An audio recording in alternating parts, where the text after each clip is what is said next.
Hello दोस्तों, आज हम आपको ले चलेंगे तारीख के एक ऐसी शानदार सल्तनत की जानिब जिसे दुनिया सल्तनत उस्मानिया के नाम से जानती है। इस अजीम सल्तनत के उरूज का एक खास दौर था जिसे the golden age of Ottoman empire कहा जाता है। ये दौर न सिर्फ सियासी व अस्करी ताकत का उरूज था बल्कि इल्मी, सकाफती और इक्तिसादी तरक्की का भी एक मनफरद ज़माना था। तो आइए इस सुनहरी दौर की हैरत अंगेज कहानी सुनते हैं। सल्तनत उस्मानिया का सुनहरा दौर 16वीं सदी में शुरू हुआ जब सुल्तान सुलेमान अव्वल तख्त पर बैठे, जिन्हें सुलेमान द आलिशान और मगरिब में सुलेमान द मैग्निफिसेंट कहा जाता है।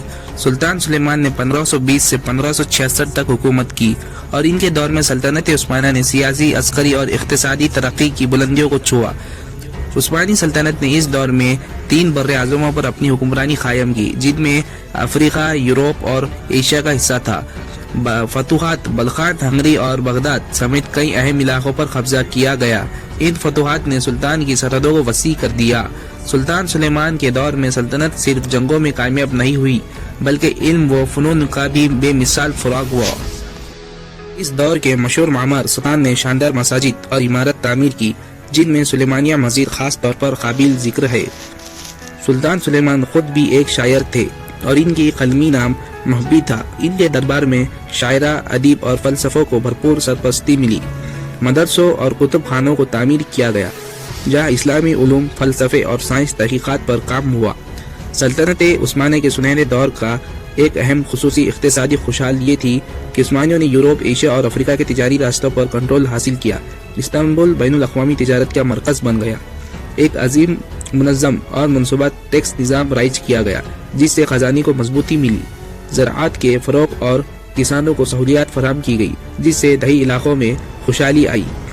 सल्तनत उस्मानिया के सुनहरे दौर में इस्लामी खिलाफत के उसूलों को मजबूती से अपनाया गया। शरीयत की बालादस्ती की गई। अदालती निज़ाम में शरीयत को मरकजी हैसियत दी गई। काजी और मुफ्ती अहम किरदार अदा करते थे। गैर मुस्लिम अखलाकियों को मजहबी आज़ादी दी गई। इनके अलग क़वानीन और इबादत की मकामात का एहतराम किया गया। उलमा को हुकूमती मशवरे की हैसियत दी गई जिन्होंने माशतरी और मजहबी उमूर में रहनुमाई फरमाई। सुल्तान सुलेमान की वफात के बाद सल्तनत उस्मानिया की सुनहरा दौर आहिस्ता आहिस्ता ज़वाल पजीर हुआ।